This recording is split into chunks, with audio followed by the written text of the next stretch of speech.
This video is sponsored by Squarespace. Today we're having a good old-fashioned smackdown. In this corner, we have the brand new 2022 iPad Air. Hey, how's it going? And in this corner, we have the new Samsung Galaxy S8. Ultra. It's Ultra. You gentlemen know the rules. There are 5 categories. Each category has a winner. Whoever wins the most categories is declared the greatest, winningest winner of all time. All time? It is very scientific. Hello, my name is Brad, and I review tech for creative professionals. And since we've already established how biased this video is going to be, might as well go all the way.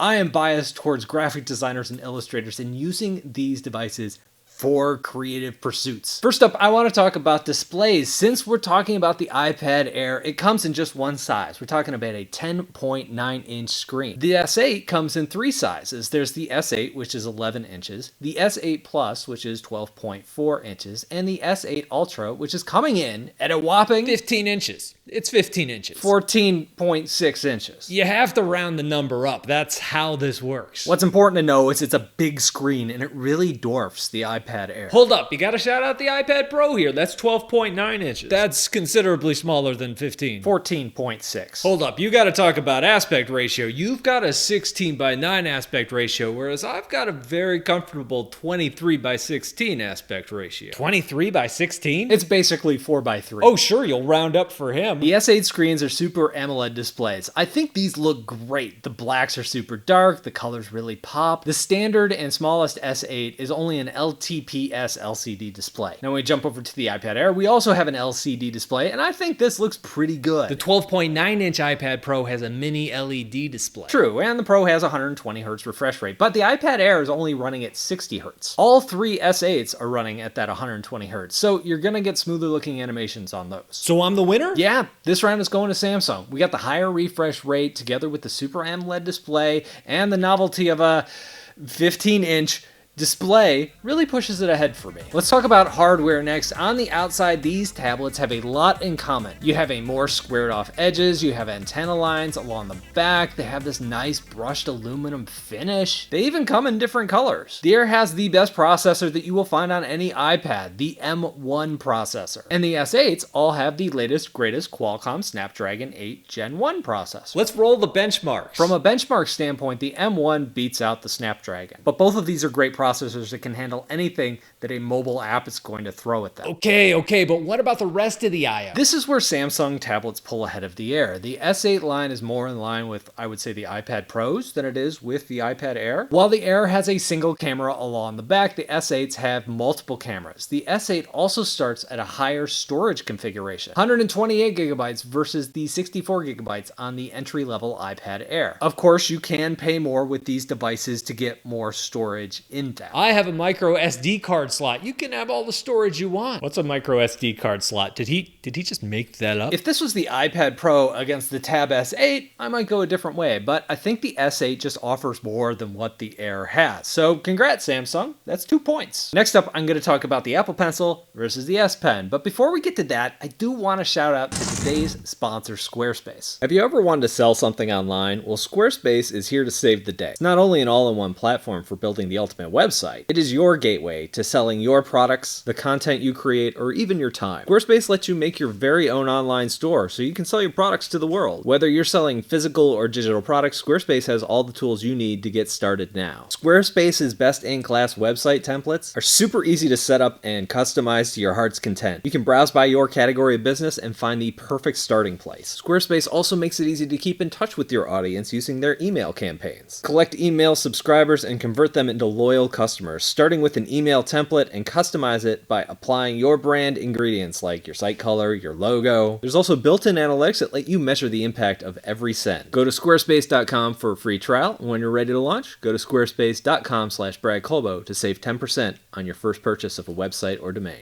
The iPad Air has the Apple Pencil. The S8 has the S Pen. Both of these are really good. Both of these pens have nice smooth lines, really nice pressure curves, good initial activation rate. Neither has much in the way of lag, so both of these pens are checking every box. If my stylus's battery dies, you can still draw with it. Yes, but the Apple Pencil rarely dies because it charges in a logical place. It fits perfectly along the back. I do prefer the charging position of the Apple Pencil along the side, but the S Pen is fine. When used in conjunction with Samsung's cover, the position really isn't a problem because there's a flap covering it up. Since there is a magnet in the pen itself, it also connects to the top of the tablet. It's not going to charge there. It's also not a super strong hold, but I find it's a great place to rest it for a minute or two if you have to just put the pen down. Dude, come on. My pen is literally packed in the box. People will pay for quality. Yeah, the Apple Pencil is $130, whereas the S Pen is packed in the box. The S Pen is also a lot lighter, almost too light, and the Apple Pencil is better weighted, I feel. The Apple Pencil also has a wider tip, so it doesn't feel quite as tipsy as the really, really tiny tip of the S Pen. So the winner of this round is going to the Apple Pencil. I would like to propose a new category. Can't do that. Dex. Who does Dex better? This again. Not a category, but we'll talk about Dex. Dex turns your Samsung Android device into a desktop-looking computer. You know, with windows that you can open and close and stuff like that. What you do is you plug your tablet into a monitor or a TV, and you're good to go. Nobody wants that. A lot of people want Dex. He's right. I get yelled at all the time whenever I don't mention it in a Samsung video. Do I get another point? Nope. Let's talk about apps next. I got this. My apps used to suck, but now they rule. Define rule. Both of these ecosystems have gotten better over time. Apple's got a head start with apps like Procreate, Affinity Photo, and Affinity Designer, all coming into their own and are really proving to be some significant pro-level apps that are also fun to use. Clip Studio Paint, which is also available on the desktop and the iPad, is my favorite Android drawing app. It's just so good on that giant 14.6-inch Ultra screen. There are also a bunch of apps that are on both the iPad and on the S8. iBiz Paint X, Medibang, Concepts, the list goes on and on. Adobe. Adobe's apps aren't even good. I like Fresco, and the Illustrator app is solid too. Now, Adobe hasn't shown any love to Android yet with any of their apps. I'm not sure they're going to. I haven't heard anything. And if you're expecting Illustrator and Photoshop on the iPad to be as fully featured as their desktop counterparts, you might be a little disappointed there. I get it. You're giving this to the iPad again. I am, but only because I'm looking at it from the point of view of an illustrator. Now, if I was looking at this from the point of view of a gamer instead, I think Android is just a much better platform. First of all, Apple has blocked Game Pass as a streaming service because we're worried about the children. Honestly, the reason they're blocking it is pretty weak. I think they don't want a service that competes with their own game service. I also love game emulation on Android. This tablet, holy cow, the S8 tablets are amazing for game emulation. If you're into classic gaming, this might be a reason to get a device like this. You can run PS2 games, GameCube games, even Nintendo 3DS games. All pretty well. You're still giving this to Apple, aren't you? Yeah, it's still going to Apple. I've already talked about my favorite accessory, which are the pens, but what else? Both of these devices come with USB Type-C ports, so you can connect external drives or some other peripherals there. Samsung tablets also support a whole array of drawing tablets like Huion and XP Pen's latest graphics tablets. Now, in general, this is pretty cool if you want to hook it up to a phone, but if you're getting an S8, you already have a pen and you already have a better drawing experience with the apps there, so I don't think that's so much of a plus here with these devices. So yes, you can plug a graphics tablet into an S8, but it's going to feel like a downgrade over using the packed-in pen. The other accessories I want to talk about are the keyboards. I really like Apple's Smart Keyboard, but it costs a lot. $300 for the small one, $350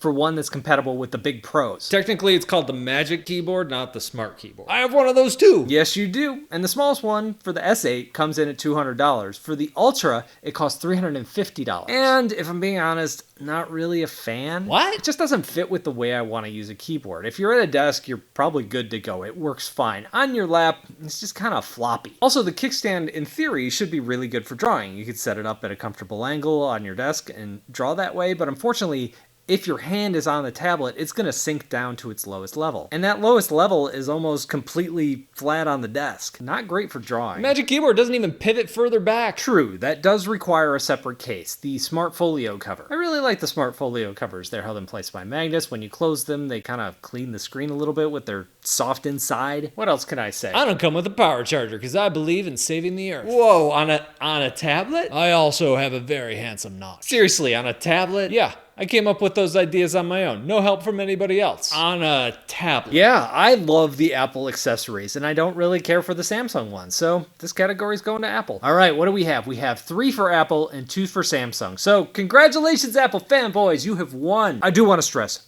both of these devices are fantastic. I love what Samsung has been doing in recent years, and the S8 is a continuation of that greatness. When I started doing these reviews and these comparisons several years ago, I was coming mainly from the iPad ecosystem, but I have really come to appreciate Android in recent years. And now that I have a foot in Android and a foot in Apple, I can really see why Android users don't really want to switch over to Apple. Hey Brad, I'm noticing here you haven't set up Apple Pay on this yet. And that is my point. If you only have one foot in the Apple ecosystem, the iPad and Apple devices in general can be kind of obnoxious. I don't want to set up Apple Pay on a device I'm reviewing, and I don't want it to trick me into signing up for an Apple credit card in the process. Same thing with iCloud. Everything automatically backs up there, and it's going to fill up fast, and if you're willing to pay monthly for iCloud, it's a great service, and the UX across the board on all your devices is great. If you're not willing to pay for it, it sucks. Are we done ranting? Yeah, I think I'm good now, thanks. Samsung offers many of the same services, but how they're implemented is far more forgiving. That's another point. Am I winning? I'm sorry, buddy. It's just a little too late to give you another point. But what do you all think? Let me know down below in the comments. Thank you for watching, and I'll talk to you in a couple of days.